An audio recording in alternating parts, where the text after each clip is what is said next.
I love today's gospel. What tender, beautiful stories. There are two of them, of course. The first begins when Jairus, one of the leaders of the synagogue, comes to Jesus, falls on his knees, and begs him to come and heal his daughter, who is at the edge of death. On his way there, a crowd gathers and follows him. Among them is a woman who has been suffering from a hemorrhage for 12 years. Hidden by the people around her, she reaches out and touches Jesus' cloak. At once, she is healed. At the same time, Jesus too feels the change. As the text says, he is aware that the power had gone from him. He turns and searches the crowd, asking, "Who touched my clothes?" Trembling, the woman falls to her knees and confesses the whole truth. Jesus calms her fears at once. "Daughter," he says, "your faith has made you well. Go in peace and be healed of your disease." Meanwhile, wailing has broken out in the crowd. A messenger has come to tell Jairus that his daughter has died. Jesus does not accept this, though, saying that the girl is only sleeping.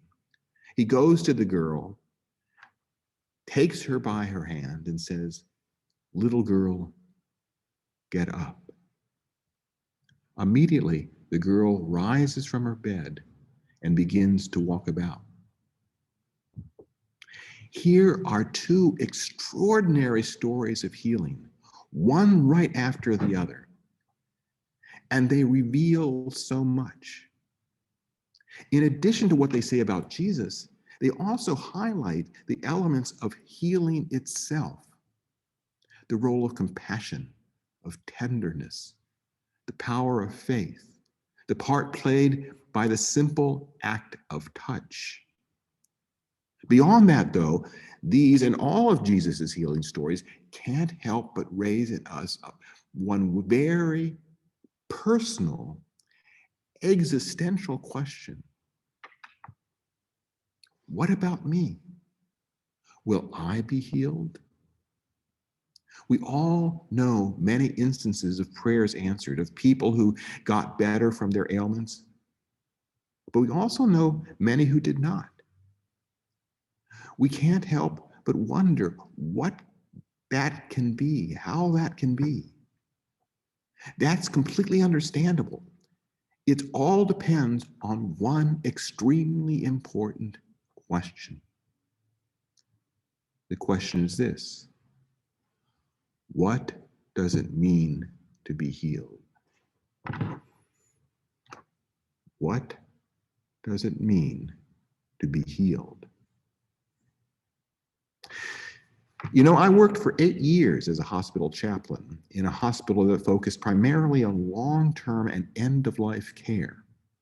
There we all learned to make a distinction, a clear distinction between being cured and being healed. A cure is what medical science seeks. When you go to the doctor for an illness, the doctor will try to fix you. She will attempt to cure what is wrong. A cure has to do solely with the malfunctioning of some specific part of your body. Healing is much broader. It deals with the body, but it also deals with the mind and the soul. There are times when we need a cure and times when we don't. But there's hardly a time in our life when we are not in need of healing of one sort or another. Healing that is physical, spiritual, psychological, or interpersonal.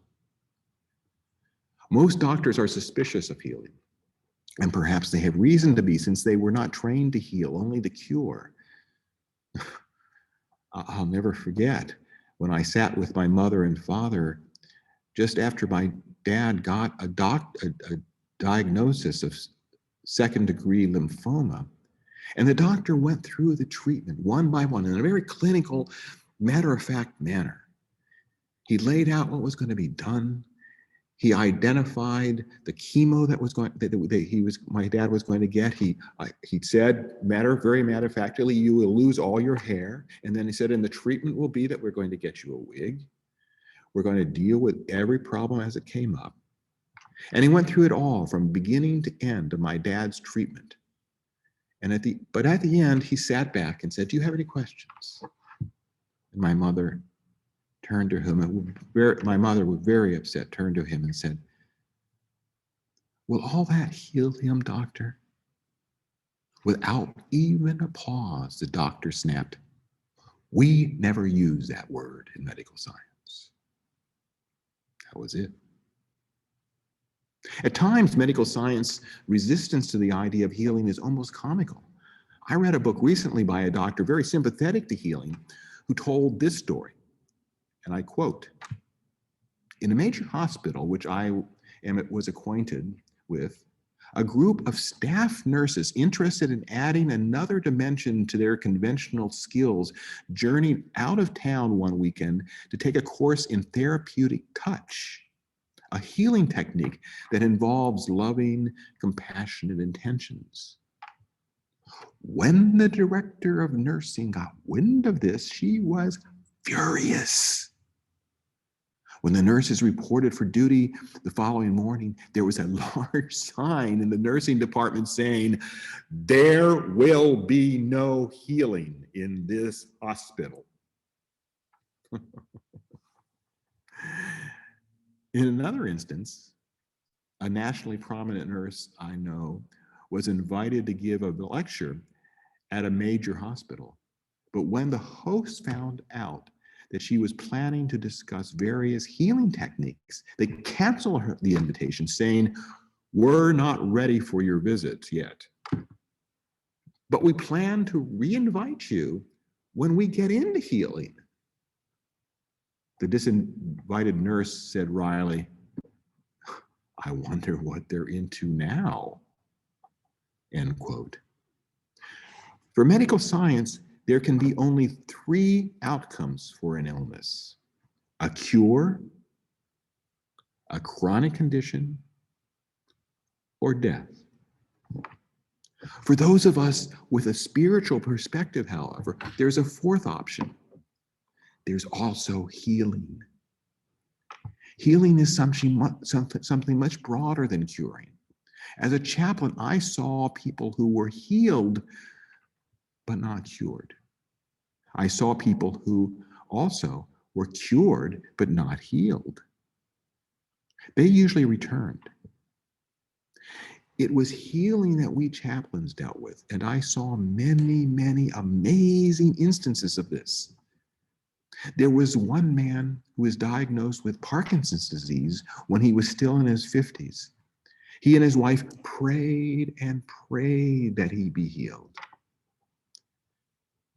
20 years later, in the advanced stages of his illness, he announced that his prayers had been answered. I have been healed, he said in all sincerity. Not of Parkinson's disease, but I have been healed of my fear of Parkinson's disease. I have seen people healed of fear, even fear of death. People who found a deep peace.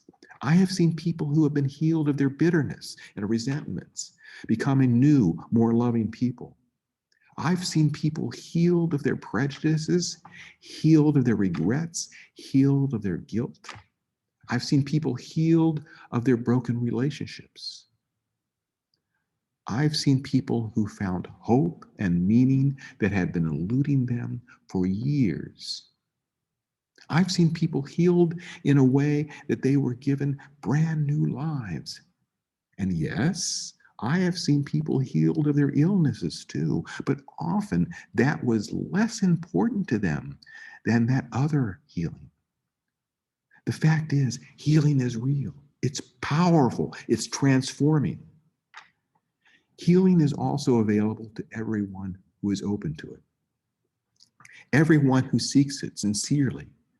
Everyone who approaches it with faith and is willing to do the work it sometimes required. Healing is always possible. The thing is, healing often includes the acceptance that a cure is not always possible. That's because healing includes an acceptance of death, that it is part of life, that suffering is part of life. Such acceptance is possible because it includes the knowledge that we are more than our bodies, that our life is more than our life on earth. It knows that God is at the heart of all that is, and that God is love. It is that love that gave us life. And it is in order to be that love for others that we are here on earth. And it is back to that love that we will all eventually return. Yes, we all need healing. And it's there for everyone. We need only to reach for it. We need only touch. We don't even need to touch Jesus's garments. We need only reach out to be healed of all that holds us back, all that frightens us, all that afflicts us, all that makes us less than who we could be. We need only reach out to God to find out what we need, to find wholeness, to find meaning, to find new life. Amen.